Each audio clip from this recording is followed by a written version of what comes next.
Hey everyone. Today is day three. Today is day three on the Addicted to God by James Burns devotional book. And yesterday was about rejoice and how we're supposed to be rejoice and we have to have joy. Like for example, the joy is yours. And it says, "Rejoice in the Lord always." I say it again, rejoice. Philippians 4:4.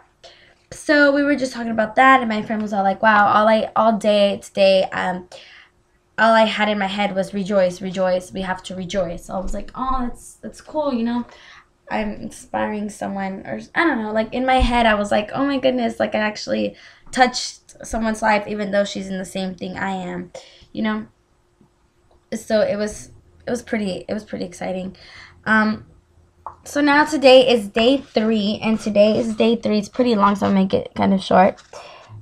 Your attitude makes the difference. So let's begin. "I will bless the Lord at all times. His praise shall continually be in my mouth. My soul makes it boast in the Lord. Let it afflicted hear and be glad. Magnifying the Lord with me, and let us exalt his name together. I sought the Lord, and he answered me, and delivered me from all my fears. Look to him and be radiant, so your faces shall never be ashamed. This poor man cried, and the Lord heard him, and saved him out of his troubles." Psalms 34, 1-6. Okay, so now I'm going to start reading the story that James Burns has for us. See, it's pretty long, so let's see how long this takes us. There were once two men, Mr. Wilson and Mr. Thomas, both seriously ill in the same room of a great hospital. Oh, I love this one. Oh my goodness. Okay. I love this one. Both seriously ill in the same room of a great hospital. Quite a small room, just large enough for the pair of them. Two beds, two bedsides, lockers, a door opening on the hall, and one window looking out into the world. As a part of his treatment, Mr. Wilson was allowed to sit up in bed for an hour in the afternoon, something to do with draining the fluids from his lungs. His bed was next to a window, but Mr. Thomas had to spend all of his time flat on his back. Both of them had to keep quiet and still, which was the reason they were in a small room themselves, though they were grateful for peace and privacy. None of the subtle and clatter of prying eyes of the general warmed for them. Of course, one of the disadvantages of their condition was that they weren't allowed to do much. No reading, no radio, certainly no television. They just had to keep quiet and still. Just the two of them. They used to talk for hours and hours about their wives, childhood, homes, jobs, hobbies, and childhood. What they did during the war, where they'd been on vacation, all that sort of things. Every afternoon, when Mr. Wilson, the man by the window, was propped up for his hour, he would pass the time by describing what he would see outside. And Mr. Thomas began to live for those hours. The window apparently overlooked at a park with a lake where there were ducks and swans, children throwing the bread and sailing models' boats, the young lovers walking hand in hand beneath the trees.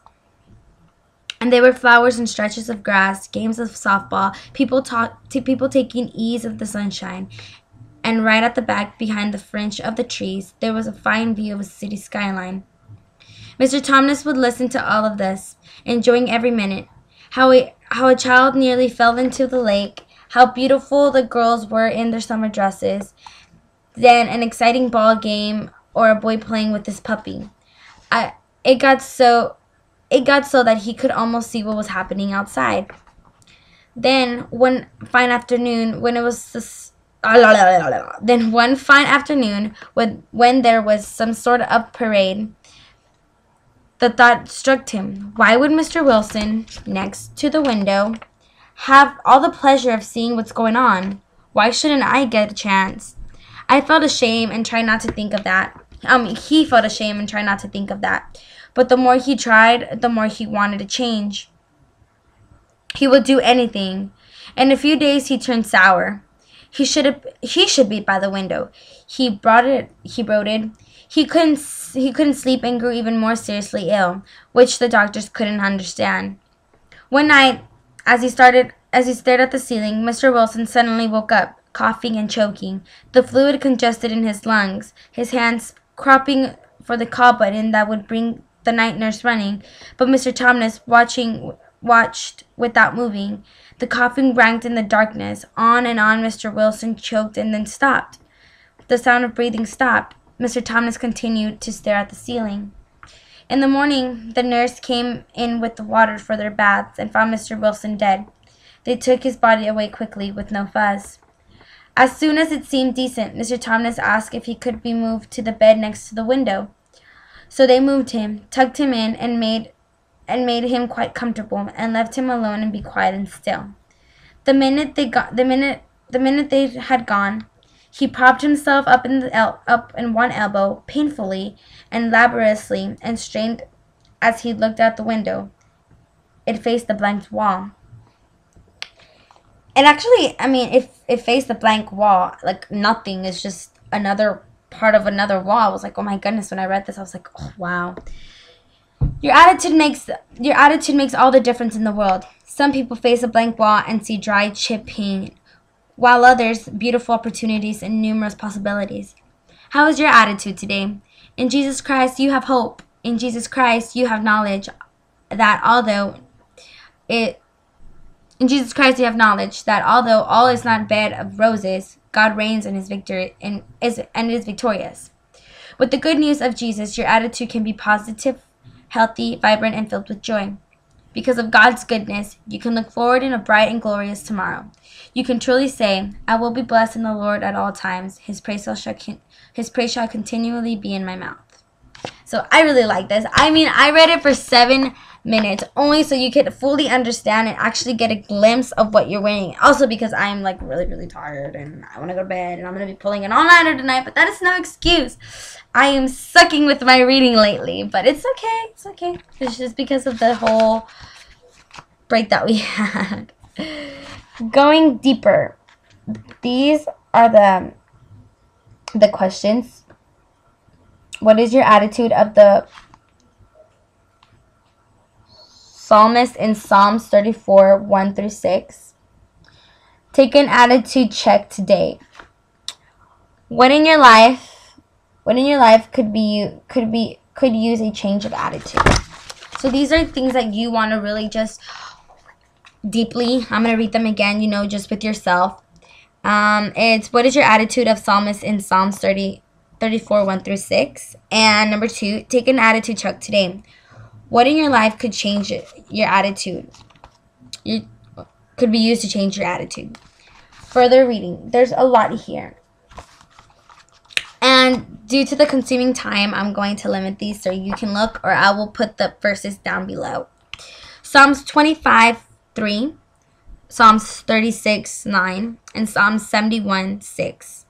1 Corinthians 1:31, and Ephesians 5:20.